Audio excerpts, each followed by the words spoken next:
how did you first get into basketball? What is your earliest memory? What got you into the game? You have to buy the book to find that out.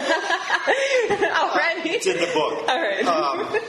Actually, I don't know. And that's the first paragraph or 2 paragraphs of the book is why somebody with my physical abilities or talents, which is small, couldn't run, couldn't jump, loved basketball so much. And my brother and I used to play a little game that had metal things where the ping pong ball would roll into them and you'd shoot them back and they'd shoot at a basket. Okay. And my dad put up a coffee can in the basement and I would play down there and I'd announce the games by myself and make up my own players and I would announce the game. I think my mom and dad thought I was nuts.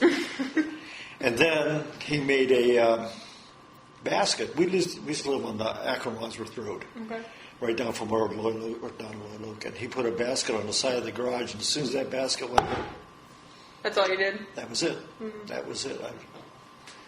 And I still to this day, and I started the book out by saying that. I said, I have no idea why I've been like, and at the last sentence of the whole book it says, I still can't answer my question that I asked in the first page of the book. Wow, okay. So still after all these years, it's beyond almost for you. It's larger than you can grasp almost. Yes, and then it what is really, kind of giving away the whole book here, but when I got to high school, I got cut in high school. Okay, what grade were you in then? Senior. Junior and senior year I got Junior cut. And senior. But you tried out again your senior year. Yeah. Wow. And okay. That hurt me worse than probably anything I've had in basketball, was getting cut, because I worked really hard to play and I got cut. I then started, a bunch of my classmates asked me to play in a wide league in Barberton. And I went in there and I was very successful playing, because most of the guys that asked me to play were football players. Mm-hmm. So they just threw me the ball and asked me to shoot. And just shoot, and God, I thought my guy went to heaven. Yeah. And from there, I developed relationships with people from Barberton to the point where after Jack Reynolds came back into Barberton, I met him, and I started meeting more people. And finally, one of them, Jeff Janica, was a girls' coach at Barberton, mm-hmm. and he asked me to coach. And from then on, it's been... So that was right after high school that... I started coaching in 79-80 season, I think. Wow. And where was your first team at? I coached at ULite. Okay. And 3 years at ULite, then I went to the high school. And it's funny because at the high school now, there's a girl out there right now, her name's Jordan Bird, mm-hmm. basketball name, Jordan Bird. Mm-hmm. I coached her mom. Oh, okay. So that's our first mother-daughter that I've coached. Wow. So, and I can't get enough of it. My wife's a saint because she's put up with me all these years. But, something, and I'll never stop. I'll be in basketball. I don't know how much longer I'll go here, but mm-hmm. I watch basketball every night of the week at home. And games I can't see. I've watched basketball all summer. I have. I watched the summer league. Okay. The summer league. I watched the WNBA, whose the finals are on tonight, mm-hmm. and I watched the European League. That's what I did. You can't get enough of it, huh? No. So, and you know what? I don't know why I even watch it, because I forget. I've seen so many games. I bet I've seen so many games. I have it all. It's like a religion. I have to do it. So, were your parents, were they athletes? You say you don't know where it started. Did they in the game? Did your brother play in high school? Nope. Just you. My parents, my dad loved sports. Mm-hmm. My dad's like similar to your mom. He loved sports. He got me into, he wanted me to be a baseball player. Okay. But as soon as he put that basketball in the garage, that was it. It was all over then. And but they were good bowlers. They were good golfers. And they're still living there. My dad's 90 years old and golfs 4 days a week. 3 days a week. 90 years old. That's incredible. But I think what really turned the corner for me, do you know Mrs. Anderson, Gladys? Yes. Uh-huh. Her husband and I grew up together. Okay. He was an all-league player here at Barberton or Norton. Mm-hmm. And he's the one who really got me into playing. Him and I, we lived in Loy Oak, and he and I would walk down to these courts down here and play during the week. Walk all that way. And he pretty much started me on it. And just gone from there. So this book that you have coming out, how long did it take for you to put it together? I retired, I think it was 3 years ago, and I've always had in the back of my mind that I've had so many experiences from basketball that I should write it down. But I never told anybody I was doing it because, like, even I didn't even tell my wife because it's always, yeah, he's going to do it. He says he's going to do it. He wouldn't do it. So I figured if I started it, kept it quiet, because I'm retired and my wife's still working. I'm at home all day. I would write 2 hours a day and put it away, hide it. And it probably took 2 years, 2.5 years. And it's been done for 2 years. Oh my gosh. And it's taken this long to get somebody to publish it and stuff like that. And I just spent 4 hours, 5 hours each day, Friday, Saturday, Sunday, and yesterday. What's today? Tuesday, Wednesday. Yesterday and Monday and Tuesday, redoing the index. I got over 800 names in this book. Wow. And how many years of coaching does that come from? I started in 80. Right. And I coached at Barber until 95, I think it was. Then we moved. We had to move because my wife got transferred down to Ohio, or down to Atlanta. And we came back, and that's when I ran into Miller at a wedding, and I started coaching again when Ashley was a senior. Okay. That was my first year back. 2005, you're back. 2004, 2005. 2004, 2005, yeah. So from then on until now, that's 12 years here. So. Wow. Okay. So what does your wife think about everything with basketball? Is she adapted? Do you guys have 2 separate TVs at home? You watch your basketball games? Oh my gosh. When we first got married, she went to every game with me. Every game with me. And she I think she had, once we started having the kids, she said, now she'll come to our games here, but it's nothing like it used to be because it's just like rolls off her back what I'm doing. I've been doing it. We've been married 41 years, and she's used to it by now. And she told a friend of mine one time in October, she says, somebody asked where I was, and she says, well, basketball started. I won't see him again until March. So she just knows what this time of year, she'll see you again in the spring. At home, at 7 o'clock comes, I go upstairs to watch TV, and she stays downstairs and watches Dancing with the Stars and stuff like that. And I'm upstairs watching basketball or no basketball sports of some kind. So you watch the Cavs a lot? Every game. Every single game? Every game, yep. Even last night. College basketball too? Oh, yeah. I'd probably rather, except for the Cavs, I'd probably rather watch college. Really? Actually, I'd rather watch high school. You'd rather watch high school? Yeah. Well, I was a season ticket holder at Barber in 72 to 95. Okay. For the boys' teams. Through their championship run and everything. Yeah, and there's a lot, all those years are covered in the book. The Jack Reynolds years. And your mom can tell you all kinds of stories about that. Matter of fact, I got a picture in the paper of your mom when she was from 76. That kind of. Yeah. She was in her picture was in the paper, and I got that. Wow. So did you talk with Jack Reynolds a lot? Yeah, we were friends. And matter of fact, I'm real good friends with his son now. Okay. He's the head coach at Glen Oak. And Jack was fiery, to say the least. Your mom can tell you all kinds of stories about him, but he, for some reason, he liked me. And for a while there, until I started coaching girls at Barberton, for a while there, I was scouting for him and stuff like that. But I learned a lot of basketball from him, but I really learned a lot of basketball from Jeff Janica, who played for Jack. Okay. That's another part of the book is every day I try to learn something new about basketball. Every single day. When practice is over, when you guys were playing, I get in the car and I drive home and say, what did I learn today? Every single day I do that. Wow. And it might be something, evidently I've screwed up on you because I didn't figure out your shot until I just saw that picture. I know. But I wish I could have had a better shot back then. I used to think, you would have if I'd have noticed that. I never noticed that before until I saw that picture. But I used to drive. I got a little section in the book about Katie Weiser. I have a special place in my heart for people like Katie Weiser, because I think it goes back to me being cut in high school. That people who don't have a lot of ability, but still love the sport so much. And Katie loved it. Mm-hmm. She loved basketball. Still does. And her dogs. Yes, of course, her dogs. But I got a special place in my heart for people like her, and she knows it.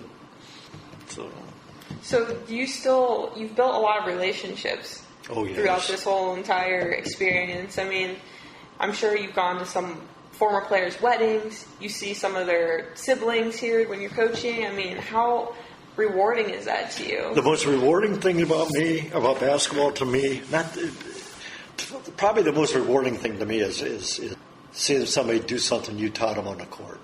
But the real most rewarding thing to me is like when you come back. When I see people that I've coached in years past, that means so much to me when I see former players come back, and especially ones that are successful and stuff like that. I got players that play for me that are grandparents. Wow. Now, that first ULA team, grandparents. But every time I see one of them, I get more excited seeing them than just about anything else. That's a bit of the beat. Was it always girls basketball, though, that you coached? Yeah. Always girls basketball? Always girls basketball. Did you ever want to coach boys basketball? I probably could have, but, I was thinking about that. It'd be a whole new learning experience for me. I'd have to learn, because you don't have to teach. Boys are strong enough that they can shoot jump shots and stuff like that. Girls are learning it's a different muscle set, and I don't think I'd want to coach boys, to tell you the truth. I think I'm very happy coaching girls, and I think it'd be like a whole new game if I had to coach boys, because it's a lot of difference. People don't realize the big difference it is. It's a big difference in girls basketball and boys basketball. So, in your book, besides basketball, do you touch on more like your family life? I know some of your kids are very successful too. Do you talk about your kids at all in there? None of your kids played sports, did they? Or they kind of... My son played baseball and basketball until he got to be my son's got his doctorate degree in music. And it was funny, but the music teacher, when he was in middle school or junior high, came up. I knew her. She just lived down the street from us on Hagee Drive in Barbara. She came up to me one day. She saw me at the school, and she says, "Your son's got more musical talent than anybody I've ever taught." That young? He was in 4th grade. Oh my gosh! And she goes, "He's got a future in music." Now I'm coaching, and that's my son. I looked at her, and I probably use a different type of language, but there's no way, and you know what, that he's going to be a musician. Right. Well, here, all these years later, he's teaching music at a college. Oh my gosh! But I got a section on when I get done with it. There's a section about me, at the end of the book, about me as a player, as a coach, and a fan. And after that, I go through friends that I made through the years that are close to me, and then my family after that. But there is another part in the 3/4 of the way through the first chapter where when I went to Kent, I was in the shooting at Kent. That's right. And I do about 10 or 15 pages on that. So that my girlfriend at the time, her roommate got killed next to me. Oh my gosh. And I didn't know it. I was in the parking lot, and I was just going through and checking on a grade. And I got nosy, and I walked into this parking lot. I ended up right in the middle of it. Well, I saw her, like from here to the door, away from me. And then the shooting started. Somebody grabbed me and pulled me under a car and gave me this thing to put over my mouth. And I got up, and I saw that guy who... the picture everybody sees, the girl screaming over top. He was in front of me, and I saw a girl laying to my left, and I thought, I couldn't see because there were so many people around her. I took off running. I was scared, and I took off running. Well, when my daughter was a senior, when we lived down in South Carolina, we were coming up for a visit, and she did an interview like this for me on Kent, and my experiences in Kent. And I took her up there and walked her through where I was at Kent, and I found out then they had a drawing in the ground. I found out then that Allison was killed right next to me, and I didn't know it at the time. You didn't know it was her? Wow. And her girlfriend, or her roommate, I took home with me to Barberton because we couldn't get out. Their phones were cut. We couldn't make contact with anybody. And well, actually, I took her home, and I lived in Norton Acres. And we brought her home to Norton, and they brought, while she was coming, we were coming home, they announced her name on the radio as dying. And I've never been I've heard a lot of girls cry and stuff like that. I've never heard anything like that in my life. It was screaming. She wasn't crying. She was screaming in the car on the way home. And I'll tell you what, 90% of my friends don't know I was in that. Really? Then we find that out when they read the book. Wow, that's incredible. Yes. I mean, that's probably something that's really difficult to talk about still. Well, it really hit me because when I took my daughter up there and she did that report, when I saw how close I was to Allison, and a guy who got wounded, Alan Camphor, is a friend of mine, and then it hit me, you know, it's really soaked into me years and years after it happened. Yeah. It just really hit me. Do you know who pulled you under that car? No. You never found out? Never knew it. I don't know. And I you know, there's no way I can know if he saved my life or not because I was stunned. And he just grabbed me and pulled me, and we got into the car. And he gave me this, because the tear gas was so bad, you had to put it over your face. But have you ever, and I don't even know if kids do it anymore, when we were kids growing up, we used to take rocks and throw it at the guy wires. Oh, and really? Make a pinging sound. Uh-huh. That's what it sounded like to me when the gunshots started going out. Wow. So I'm telling you the whole book here, you know. Well, we can keep some of this under wraps if you want. Oh, my goodness. You have a big family. Lots of great. It's getting a lot bigger. My son just found out yesterday he's having a boy. My daughter is due in March. So I got 2 more coming out. I have 10 grandkids. And I got 2 daughters. 2 daughters and 1 son. 2 daughters. And 2 daughters. My one daughter lives in Charleston, South Carolina. My son teaches college in Pennsylvania by Harrisburg. And my other daughter's 2 blocks away with 4 grandkids that I'm constantly watching. Keeps you young, though, right? Oh, yeah. Well, it's a little late for that. You wouldn't know that. So now coaching, the last couple of years, you've been coaching a former player. Is that something you've done before? Is this your first experience with coaching with somebody you coached before? Like Natalie? Like Natalie, yeah. Yeah, this is the first time I think I've ever. Jackie we coached with, but I never coached Jackie. That's right, yeah. I think she graduated probably the year before you got here. It's fun. I like coaching Natalie because she's all nervous now because she's going to take over to JH. I can't do that. So Natalie, I'll be right there with you. She's afraid of failing, but I'll tell you what, she's been a big help. I'm not really good at I know what to do with coaching big girls, but I'm not good at teaching them. And Natalie knows all that stuff. Down post moves and stuff. So you're more guard. You worked with the guards a lot. Yeah, well, I work mostly with everybody but shooting. So that's a difference. So shooting, like you said, is very important to you. Yes. And is that something you studied constantly throughout the years? When I was coaching at Barberton, I went to a shooting clinic, and I could shoot. I could always shoot. That's one thing I could always do.